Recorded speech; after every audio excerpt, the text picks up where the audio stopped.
welcome to Right On with Tom Fallwell, a weekly podcast dedicated to increasing the awareness of indie authors and their books. I'm your host, Tom Fallwell, and the author of the Rangers of Lorien series of fantasy adventure. This is episode number 2, and we have some great things lined up for you today.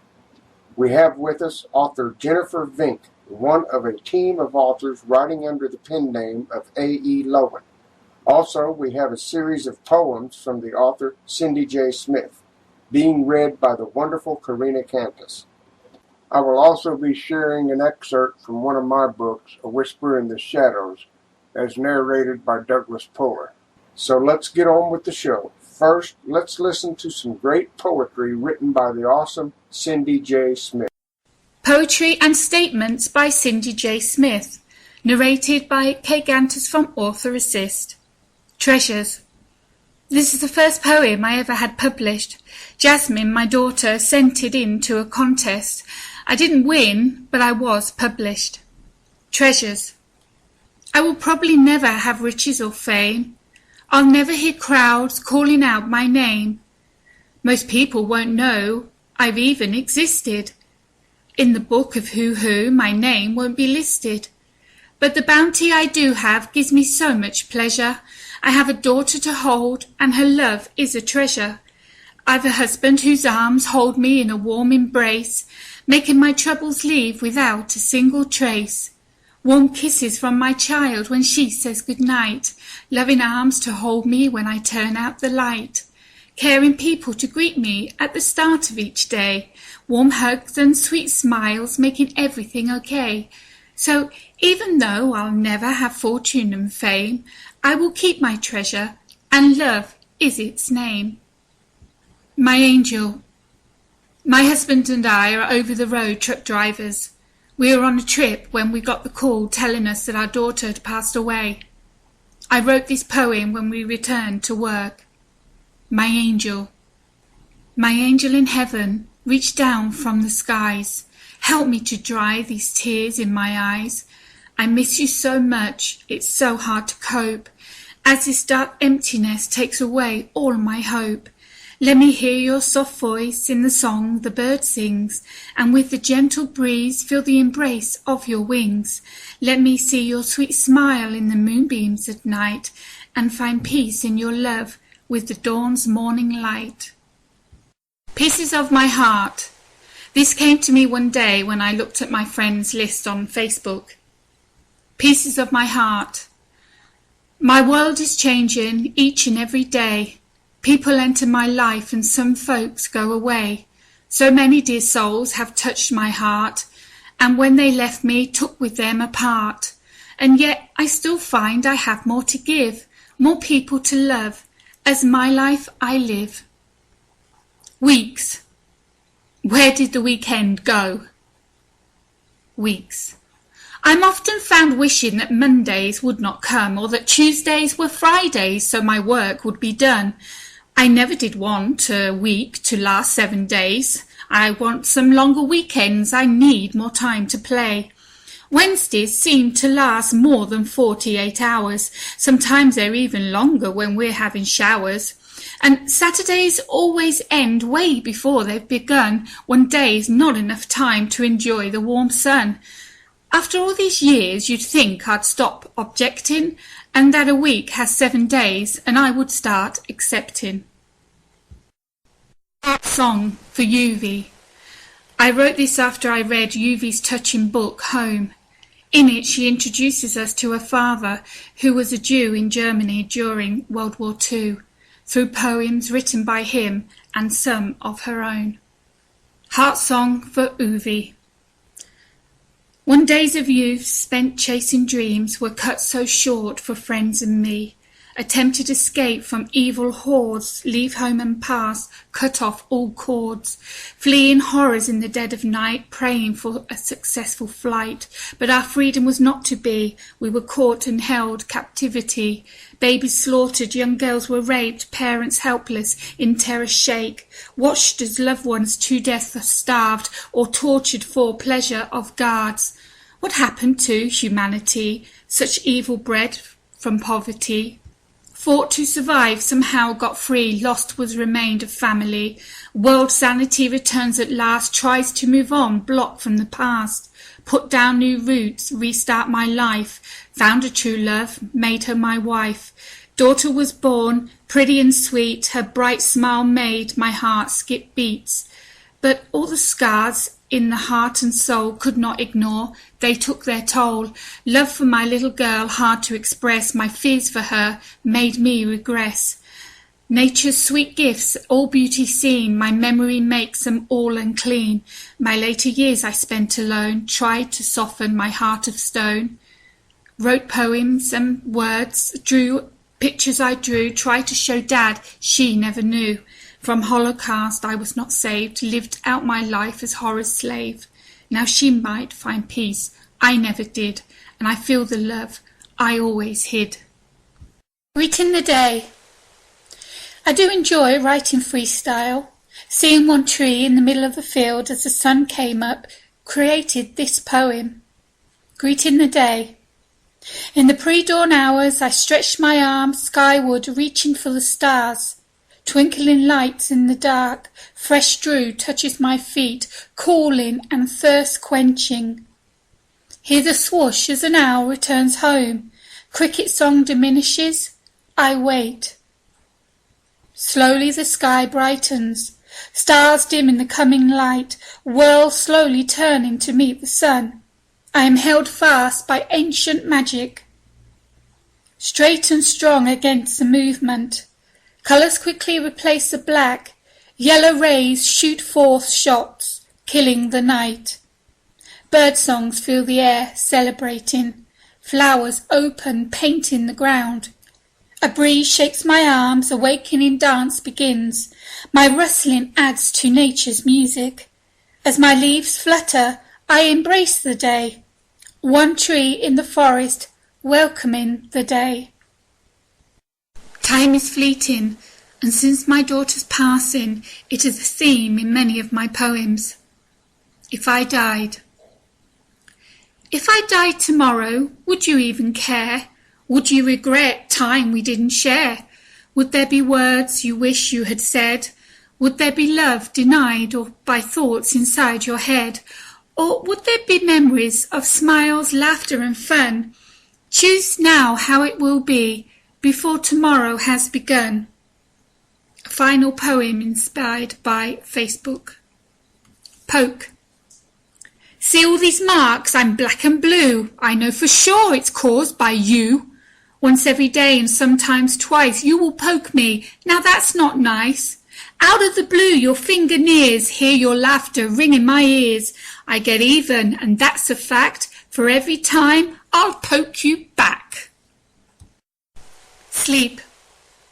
My husband was watching a sport thing on TV when a commercial came on with a Sandman. Sleep. When you lie down to rest, old Sandman will stop by and place some fairy dust in your left and right eye. Dust helps you find your way to the land of sweet dreams, show you that life is not as ugly as it seems. Fly around on Pegasus, slide down Rainbow's Ark, play with elves and unicorns at the magical park. Relive family fun or exploits with a friend. Put a smile on your face and let hope fill you again. Come morning when you rise and wipe away your sleep, dust slips into your heart, then joy is yours to keep. Tin Roof. This poem wrote itself during a summer shower. It's been many years since the day God called out and took you away. Soft rain gently caresses my face, makes me miss your tender embrace. See children playing in the park, remember how we walked at dark? Our hands entwined so very tight, swung back and forth with all our might. Smiles on our faces shine out clear, together take on any fear. Goods and riches not at our door, but we had love, who needed more? Holiday baking scents fill head, nutmeg, cinnamon, gingerbread. Linen floating with soft breeze, see you duck under with such ease. Homemade outfits designed with love, no greater style I can think of. Weekends running through meadows green, running, laughing, what a nice scene. Wildflower bouquets picked with care, with their wispy fragrance fill the air. Pictures I drew, hung up with pride, joy on your face so hard to hide. Sitting safely in your warm lap, stories you read before my nap. Pitter-patter of steps at night, check my room to see I'm all right. Rain on tin roof returns to me with all these bittersweet memories. You can find out more about Cindy J. Smith and her books by visiting the link shown on the podcast episode page. Give her a visit and check out what she has to offer. Next up, we have another book review for you this week. This one is for a book called Jazz Baby by the author Beam Weeks. You will find a link for it on the podcast episode page. Now, here's Tracy Sanders for Reader's Review Room. The following review can be found at readersreviewroom.com. This particular book is a novel by Beam Weeks titled Jazz Baby. This book was a little graphic and dirty for my taste. I usually prefer a sweet love story, but the writing was so incredible I couldn't put it down. Practically every other sentence was sprinkled with personification in a way that I have never encountered, and I've read a lot of books. The author had a way of pulling you into the story so seamlessly you could almost feel everything that was happening to the characters. The biggest surprise to me was that the author is a man, and he wrote the story from the perspective of a young girl coming into womanhood, better than most women could have told it. I would definitely check out other books by this author, and I have, simply because I recognize superb writing when I see it. Great job. Reader's Review Room is one of our regular podcast sponsors. I encourage you to visit them and the book reviewed by clicking the links on our episode page. Now, I would like to share an excerpt from the audiobook of A Whisper in the Shadows, book number 1 of my Rangers of Lorien series. This book begins the epic adventure that spans 3 books in the series, a trilogy filled with action, magic, and magical creatures. This excerpt is from Chapter 8 of the audiobook, which is narrated by the fantastic Douglas Fuller. Chapter 8 Lachlan 3, 2026, FE. They had been trudging through the snow for 3 hours now, after having spent a cold night in a cave they'd found above the snow line. They had crossed the snow line the day before, which was about 15,000 feet above sea level, and found themselves in the middle of an intense blizzard, with the wind howling and heavy snow coming down in large and furious flakes. Barrack had tied a rope around both his waist and Whisper's, just in case one of them fell through the deep snow. They had left Namax and Gilrin at the mining camp, as this kind of weather would have quickly sapped the life from them, and if they didn't find shelter soon, they would be no better off. Whisper gestured to Barrack that she was freezing, despite the fur clothing and cloaks, and he nodded. They could not travel in this tempest, and had rapidly lost their sense of direction. Barrack looked around, but could not see more than 10 feet due to the flurries that swirled around them. Suddenly, Whisper found she had no footing, and, were it not for the rope that anchored her to Barrack, she may have disappeared into the deep drift of snow that they were currently crossing. Acting quickly, Barrack tugged on the rope with all his strength, hauling Whisper back to her feet and putting his arm around her waist to steady her. She clung to his arm desperately to get her balance. Then, just as suddenly, they both found there was no longer anything to stand on, as the world dropped out from beneath them. The deep pack of snow that had been hindering them had now become the very agent of their survival. It cushioned their fall as they bounced off a rock before they finally crashed unceremoniously onto solid ground. Barrack sat up and quickly looked for Whisper. She was only a few feet away and also rising to a sitting position. The snow had cushioned their fall, but they still had the wind knocked out of them. If not for the packed drift of snow beneath them, they would have undoubtedly suffered serious injuries. The raging, deafening winds had stopped. They had fallen into a huge cavern of some kind. Looking up at the shaft they had fallen through, Barrack could see a narrow opening almost 30 feet above them. It had been covered over with the packed snow, which had not been able to support their combined weight. Snowflakes filtered down, along with the light of day overhead, so they were not in total darkness. "Are you all right?" he asked. Whisper nodded, not feeling anything worse than a few bruises from the fall. "I think so." "Well," said Barrick with a chuckle, "we needed shelter, and here it is." Whisper rolled her eyes at his droll sense of humor, but he was right. They were out of the storm now. Barrick helped Whisper to her feet, looking around the huge cave. To one side were the ruins of some ancient building. Barrick found the remains of a rope ladder that had once been used to access the hole above, but it was now rotted and useless. "I think we have found the ruins," said Whisper, looking at the structure on one side of the cave they now occupied. She moved toward the debris, and Barrick followed, keeping alert, but he saw no other entrance to this subterranean area. The partial building appeared to be a section of what might have once been a stone tower. It was ancient and time-worn, and was mostly embedded in the rock wall of the cave. It appeared as if it had been partially excavated. Barrick knelt down, taking a closer look at the rock walls and floor. "This is igneous stone," he said, "probably from an ancient volcanic eruption or something. They were digging out the ruins of this tower." "Who were they?" Whisper asked. "The Varda Thorgan spoke of, or possibly someone else?" Barrick pointed at an object near the tower wall. "There, a chest," he said. They both went to the chest. It had a lock on it, but the wood had decayed long ago, and when Whisper touched the lid, it simply collapsed into rotting pulp. She dug inside and produced a bound journal, tightly wrapped in a leather covering. "This may still be readable," she said, carefully opening the book, not touching the pages. They were in luck. The sealed container had been able to keep the journal intact. "I want to read this," she said, "but we need to get a fire going, or we are going to freeze to death." "I'm on it," said Barrick, pulling off his backpack. Looking around, he found remains of a table and chairs, and what looked like a crib. It was all old, but he managed to get enough wood from them to get a fire going. "This won't last long, and there isn't much wood in here," he noted as he warmed his hands. "Maybe a day. Then we'll be freezing again." "Let's see what is in this journal first," said Whisper, sitting by the fire. She opened the journal and began to read, while they warmed their bodies and toes by the fire.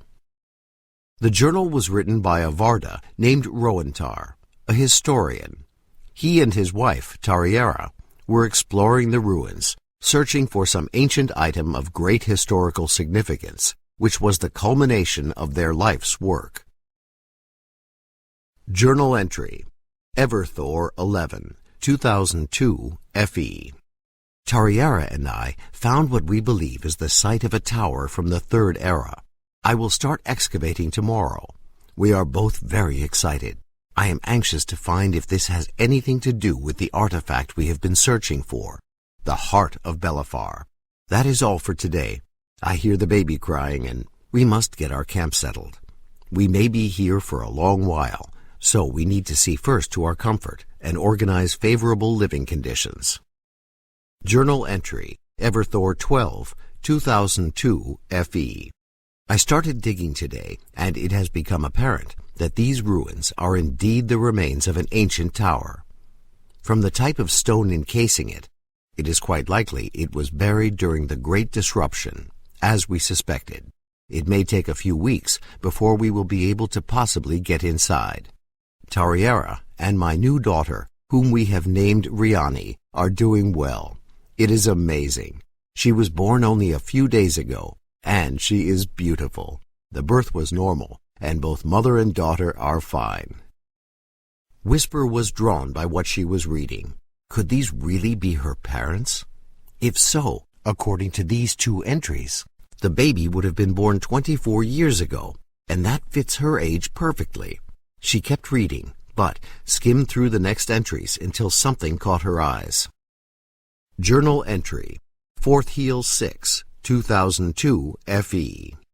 Finally, I found my way into the tower today. Just a small opening, but some items I found seem to indicate that this may have indeed been the Tower of Belafar.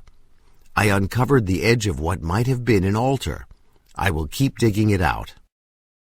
Journal entry, Fourth Heel 17, 2002 FE. The altar has now been completely uncovered. There is a carving of a Mananase in the front of it, which is most likely Belafar, with a small black gem in the center of his chest. I have not removed this gem yet, but plan to carefully work it out tomorrow.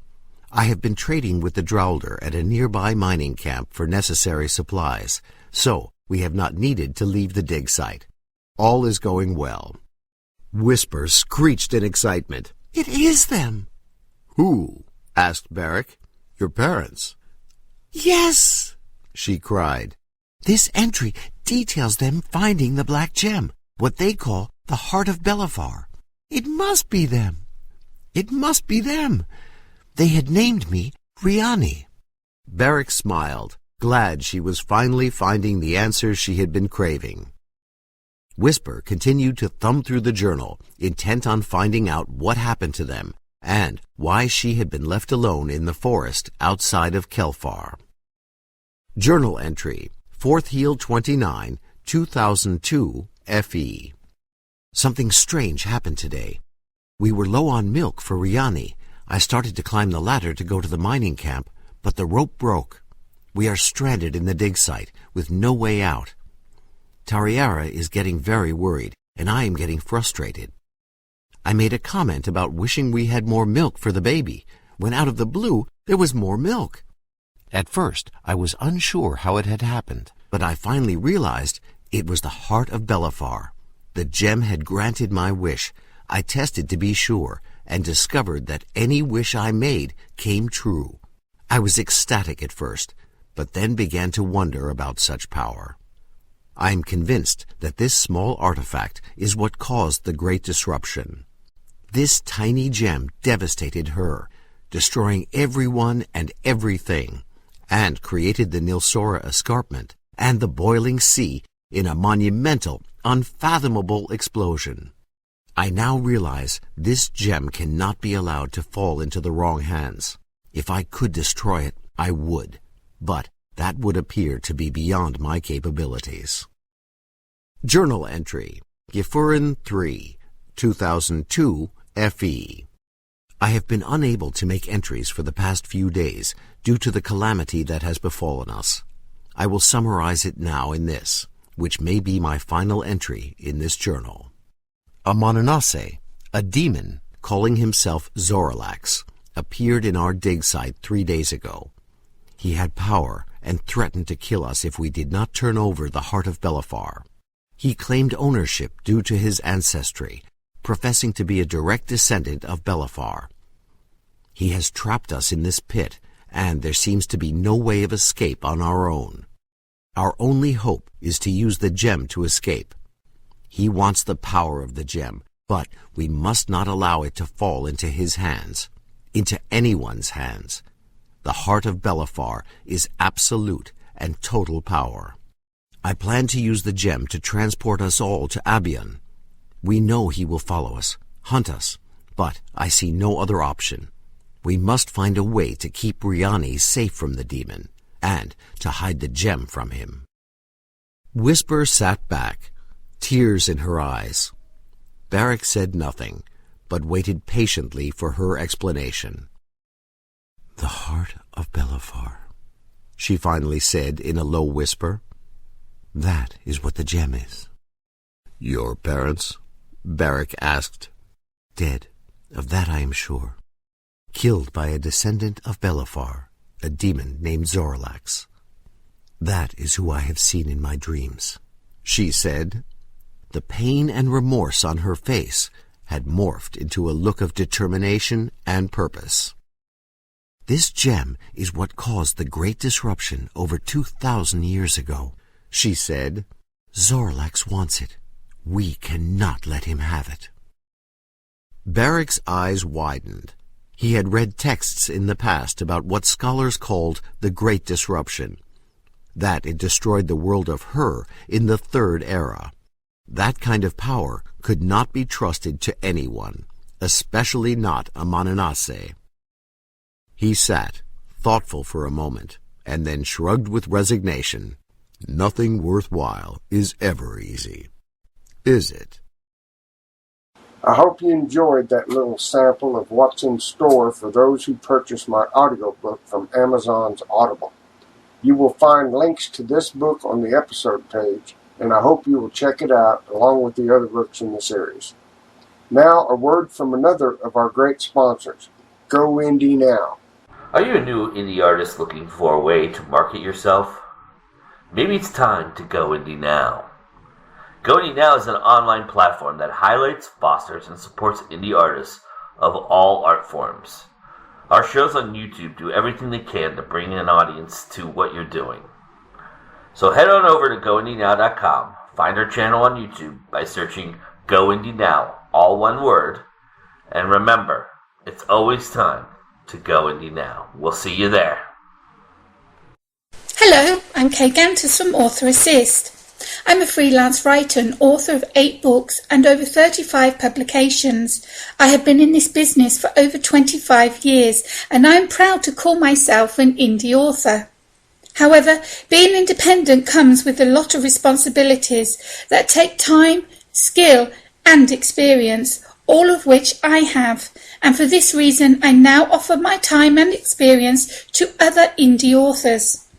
My services include, but are not limited to, virtual assistance, social media consultancy, marketing and promotional management, blog tours, event and party hosting, setting up and the promotion of Head Talker and Thunderclap campaigns, branding, logo design, narration, book trailers, newsletter and sign-ups, bookmark design, teaser and banner design packages. All permanent positions and services come with regular updates via video meetings or phone calls. Even when our arrangement has ended, I'm always around to give advice and answer any questions that the author has. If any of these services interest you and you'd like to discuss them further, then please get in touch with me via Facebook at Kgantus Author Assist or email kgantusauthораssist@gmail.com. Samples and testimonials are available on request. I look forward to chatting with you. I have today with me an author who's going to tell us about her and her writing team, and also about a new book they have coming out April 1st. And I just want everyone to join me and welcome Jennifer Vink, and she is 1/3 of the author name A.E. Lowan, pen name. So please welcome her, and Jennifer, say hello. Well, hello. Thank you, Tom. I appreciate you having us here on the podcast. As you said, I'm Jennifer Vink. I'm 1/3 of the writing team of A.E. Lowan. I write with 2 co-authors, Kristen Vink and Jessica Smith, and we are just excited to be letting people know about our new book and to welcome them into our world. Okay, thank you. And why don't you tell me how did you come about with a 3-person writing team like you did? We get asked that question a lot. I know that a 3-person collaboration seems a little strange to some people. I've been collaborating with Kristen Vink since high school, actually. We met the first day of high school at the Paseo Academy of Fine and Performing Arts in Kansas City. We are both creative writing majors there, and we met the first day of school, and it didn't take us too long to be talking in the back of class where we shouldn't have been, and started creating new speculative fiction worlds pretty much right off the bat together. We wrote together for years and years. We've had several other projects that we've collaborated together with, but in 2013 we were involved in, and still are, an online writing community called Mythic Scribes. It's a fantasy-specific writing community, and there we found a talented young writer named Jessica Smith. And Jessica had been active in a lot of writing communities online and a lot of role-playing communities online, and she had developed a very rich set of worlds for a number of projects. Jessica is astoundingly prolific at creating new worlds, and we were caught up in the worlds that she creates, her wonderful detailed characters. She is a science heavy person. She loves science, and she loves figuring out the science behind the magic that makes fantasy work. And we were captivated, and we started to collaborate with her just on kind of a blending of our projects, and it very quickly became clear to all of us that there was something special in this collaboration, and so we asked Jessica to officially join us in Lowan, and she did in 2015, and we have been writing together ever since. And our first full-length novel, Fairy Rising, will be the first long glimpse into that collaboration that people will be able to see. Wonderful. I have a question right off the bat. Christian Vink, you have the same last name, but you just met in school?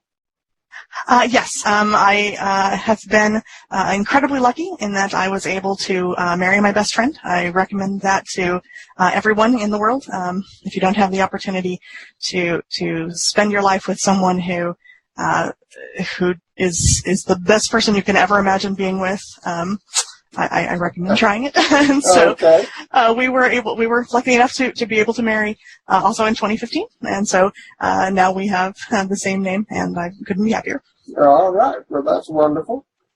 So this collaboration, it sounds like y'all just really got along together right off the bat. And you said, was it Jessica Smith is involved in the world building? Yes, Jessica has she has more worlds in her head than any other speculative writer I know, and it's astounding to sit back and listen to some days, and to talk with her, and to just be blown away by how quickly she creates full-fledged worlds. And we had quite a few worlds of our own built together. And we decided back in 2013 to kind of dabble at what a crossover between some of those worlds might look like. And very quickly it became clear that this was a crossover that was meant to be. And we formally blended a project that she had been working on for years and a project that we had been working on for years. And the result of that is the Books of Binding Universe. Sounds really interesting. The Books of Binding, how many books do you have planned for this series? This is going to be a long-running series. The Books of Binding is a multi-generational family saga that follows one very large family as they discover kind of the benefits of found families and the impact that a small but dedicated group can have on the world around them. It's a story about being able to choose who is important to you and how together you can make a difference. And so at the moment, we have, and this may sound pretty ambitious, but we've actually plotted out about 20 of them. And so they will be coming out in fairly short order. Our second book is already well underway and has a tentative release date of February of 2018. So as people fall in love, hopefully, with Fairy Rising and want to know more about our world, there will be another huge installment coming there next winter. Oh, that sounds really good. This is an awesome-looking cover I'm looking at, and I noticed this symbol right in the center. Is this something that one of y'all created, or is this just something that the book designer came up with? That symbol is actually what we call a mark. The marks will become more prevalent as the series continues, but kind of a synopsis on them. We write in urban fantasy, and so we have lots of mythic elements in real-world settings. And some of those are some of the traditional urban fantasy fare. We have vampires and shapeshifters and wizards and that type of thing. But the greater preternatural community has a property system, a way of marking, because they're hidden from humans, what belongs to them, including, in some cases, humans themselves. And those marks are kind of preternatural shorthand for this piece of property or person belongs to this particular preternatural group. And the mark that we have there on our cover is the one for the primary family that we follow. It's for the Mulcahy family, which is a family in Sea Haven. They're a family of wizards, and that mark there on the cover is their mark. And it was designed by my co-author, Kristen Vink, and she did a rough line for it, and then it went over to our amazing design team at Deranged Doctor Designs in the UK, and our designer Milo with them took her designs and brought us back that. We have been absolutely blown away by Deranged Doctor Designs and can't say enough good about them.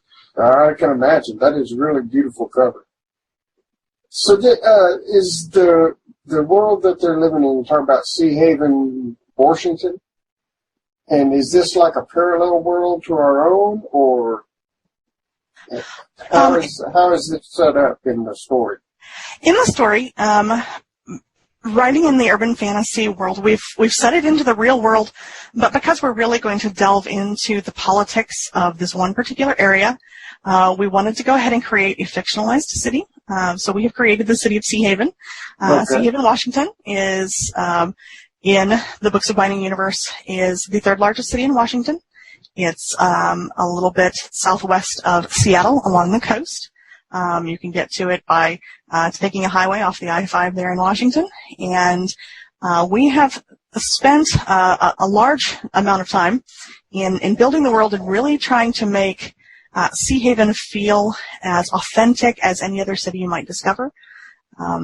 If people go to our website over the next few months, they will see a visitor's guide to Sea Haven that includes things like local history of the city.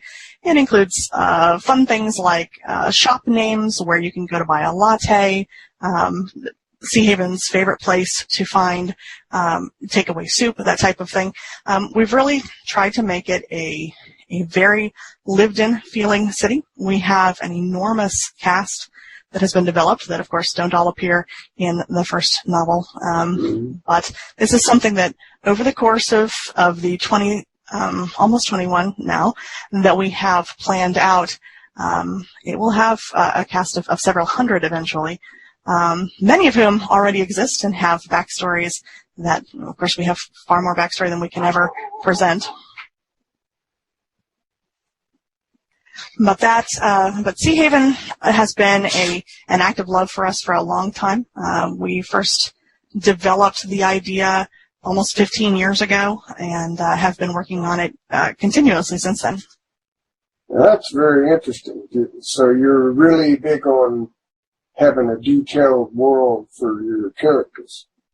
We are. We think that we owe a great deal of gratitude to kind of some of the giants of both fantasy and urban fantasy in leading the way as to what makes readers connect with the world, what makes them feel like this is a place that they can call home.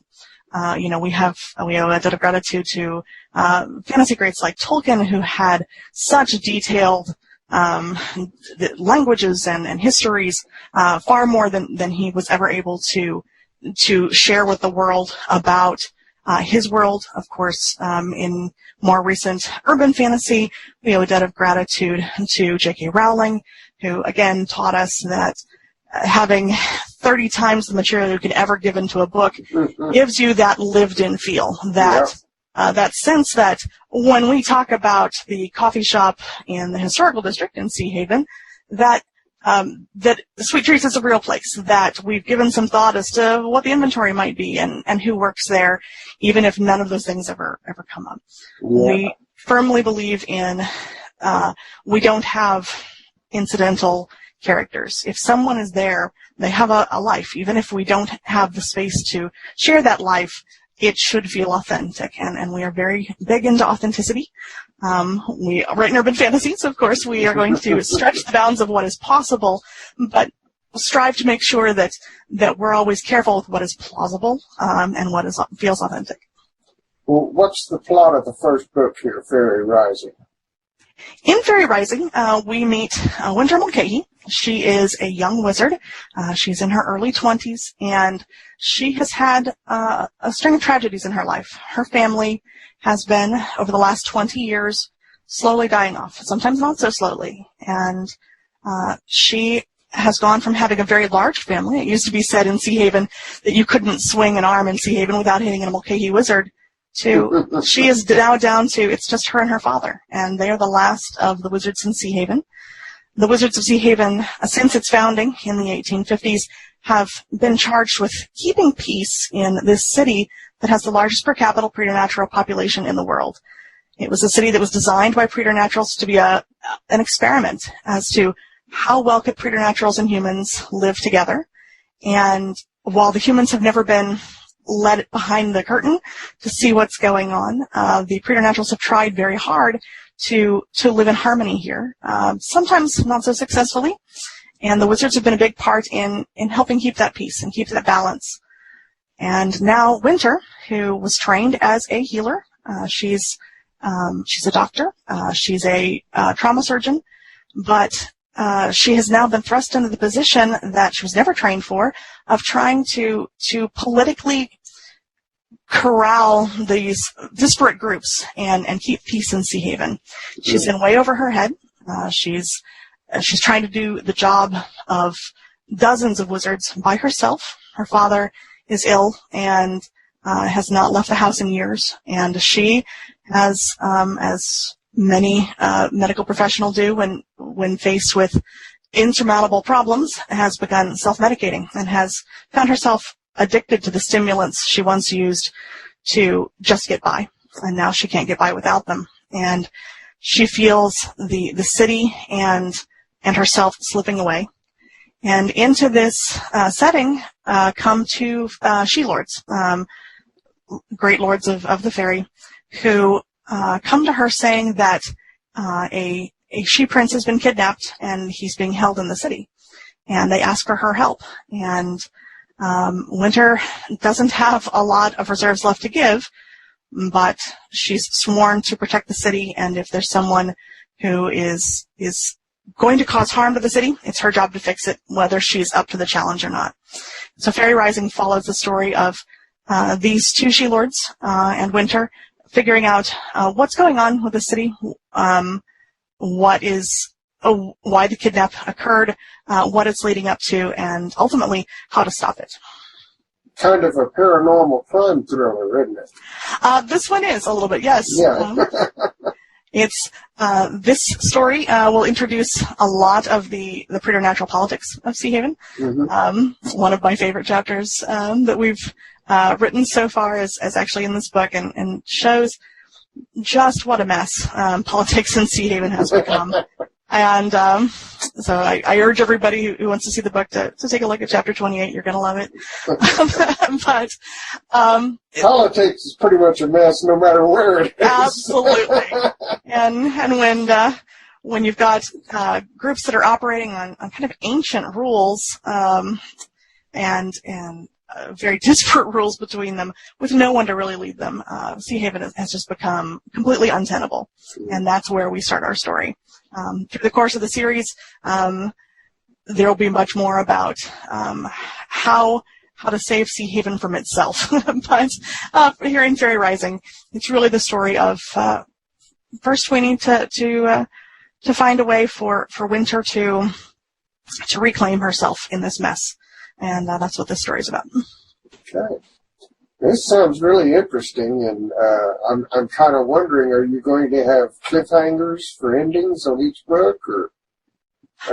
We're not planning too many cliffhangers. Okay. The books, they are, as with most urban fantasy, standalone becomes a bigger problem the further you get into the series, because there's really too much to go back and kind of digest at the beginning. And so this will be something that we will definitely recommend that people read in order. We have quite a few supplemental materials. People who follow our newsletter will, of course, have exclusive glimpses. We have tons of flash fiction as well as novellas and a few side novels that will be available for people who want to know more about the world. But we aren't going to be going back and doing a whole lot of kind of explaining where we are in each of the main novels. And so, as far as cliffhangers go, we don't do a lot of, get you right up to the edge of the action and then say, tune in next week. Yeah. But we do, actually, this one has 3 of them. We do use epilogues to kind of give you an idea of what's coming, Mm-hmm. And to certainly drive some interest in, this story isn't done yet. Stick with us. But a reader should feel some sense of some completion at the end of a novel. Correct? Absolutely. Okay. Each novel does tell a complete story. Yeah. Each novel tells kind of one moment in the life of this family. And there will be, there are many arcs that go from novel to novel, but each novel has its own standalone plot. So that if you were to come in and pick up book 8 to start with, you might be a little confused as to who some of these people are, but you would have no problem following the story that we're telling in that particular novel. But then again, it might make you want to go back and start from the beginning. Gosh, I hope so. You said your website, and we'll have a link to that on the podcast page, on the episode page for this podcast. Your website has information that's kind of like history and lore about the place and the setting. It does. The website is still growing. It's something that as we create new pieces, they all end up on the website. But the thing that we're working on right now, something that will be coming out here in this release month, is the Visitor's Guide to Sea Haven, which is kind of an ambitious project, but it talks about everything from where to grab a latte to where to listen to your favorite punk band in Sea Haven. It details some of the neighborhoods that we're going to be exploring during the series. It's a very kind of detailed, sometimes tongue-in-cheek look at the kind of brochure you might find if you went to the Chamber of Commerce of Seattle, but this one's from the Chamber of Commerce of Sea Haven. Let's talk about the magic system, how your magic is working in your stories. Everyone has a different way of how magic is powered and what limitations there are on it. Can you tell us anything about how magic is in the books of binding? Absolutely. In the books of binding, we have several different magic users, and each kind of different preternatural group has a slightly different way that they approach magic. But here in Fairy Rising, in the first book, we start with wizards and the Sidhe. Wizards use a very structured magic system.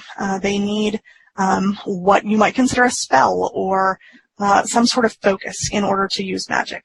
Every wizard has a focus object that in other places it might be something like a wand, although in our world it can be anything that's small enough to be carried on a person and be something that goes unnoticed, but is able to help channel will and command.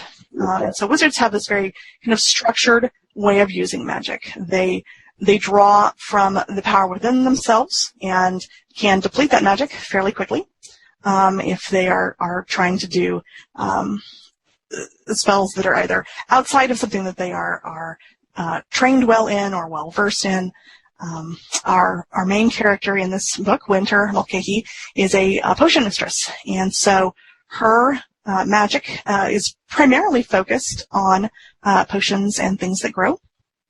And she, we'll get to see her using quite a few of those different kinds of things. She uses glyphs. She uses actual, potion liquids at different times in the books. We also have in this particular book, she magic, and she magic we have very much taken from the Irish and Celtic mythology. It is a more wild magic. It is a more will-based magic, much less structured and more dependent on the personal will of the magic user.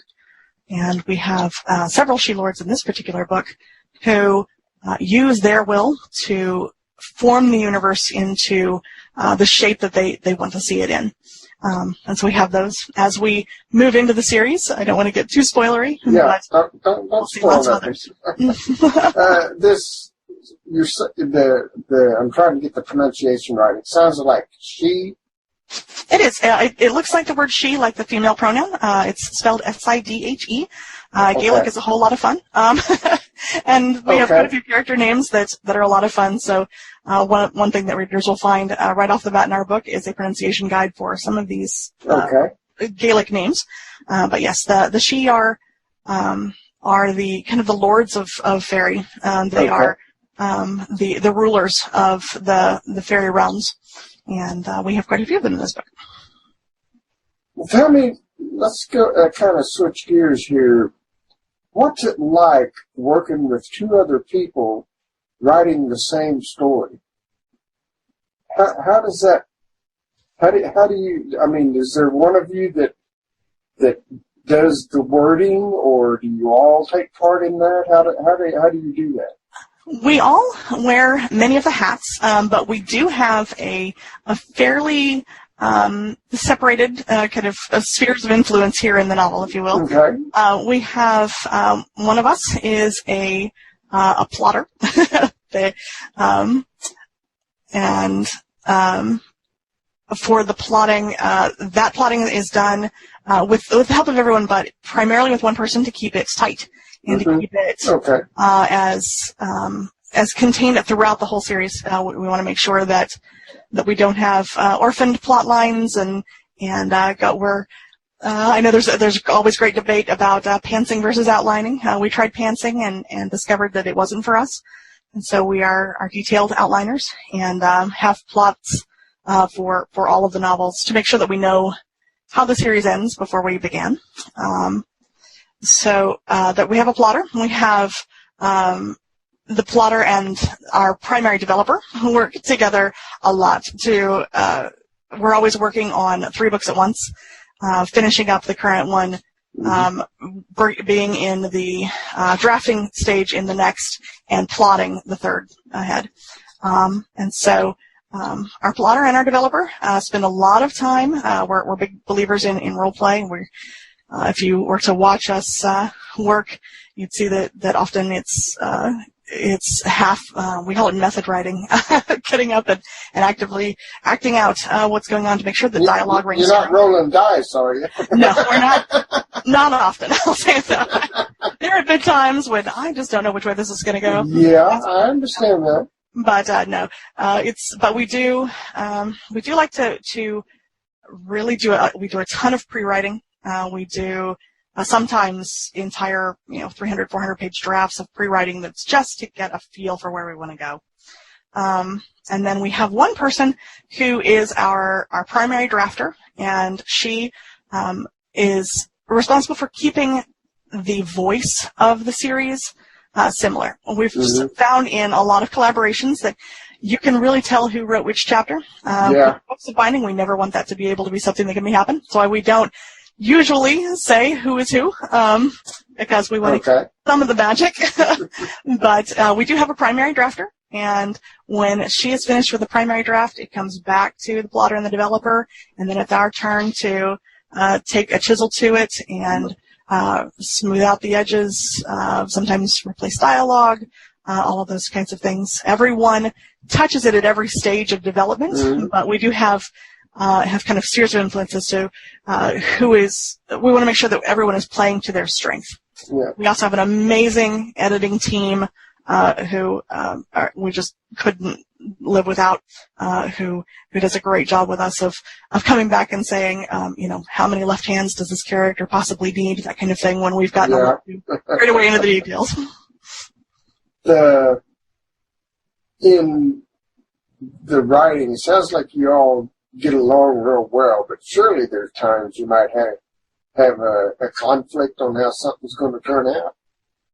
Oh, yes. Anytime you put 3 people into a room, you're going to have 3 different opinions, and when it's writers, you might end up with 18 different opinions, since a lot of us tend to carry some of our characters with us.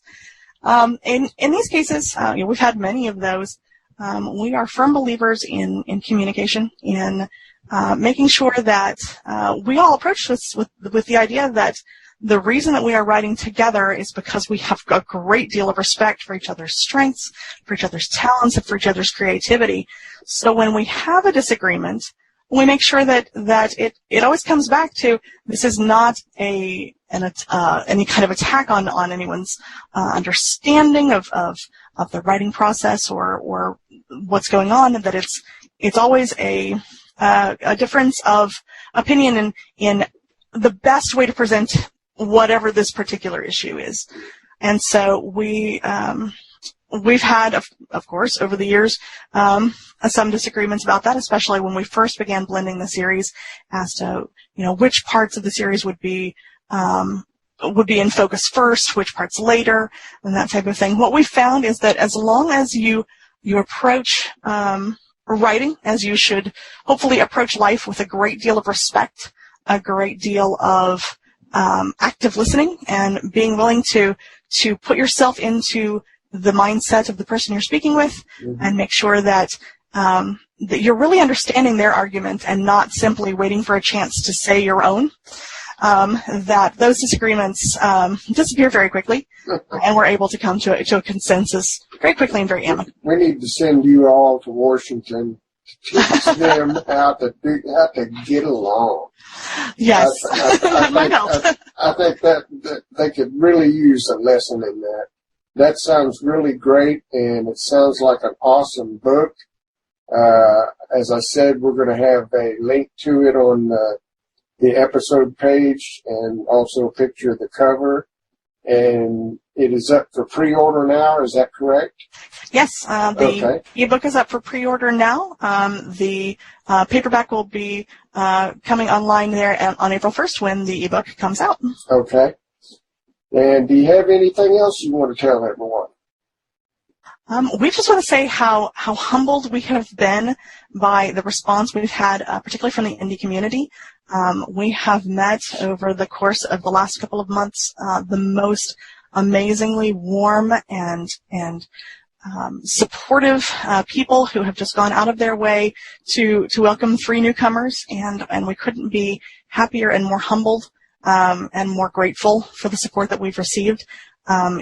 Everyone has been this community. We have really found a home here, and far more than we could have ever dreamed possible.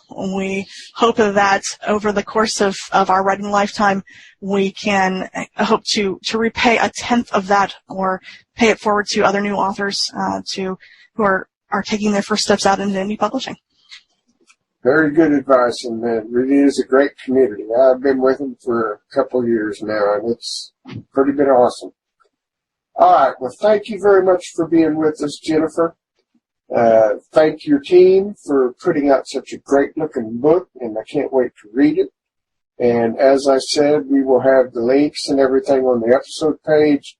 So we want to thank you for being with our Right On show today. And we'll be looking forward to the release on April 1st. Thank you so much. You're welcome. Bye-bye.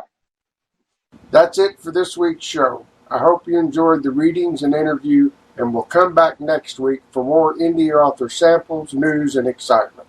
Until then, thanks for listening, and Right On.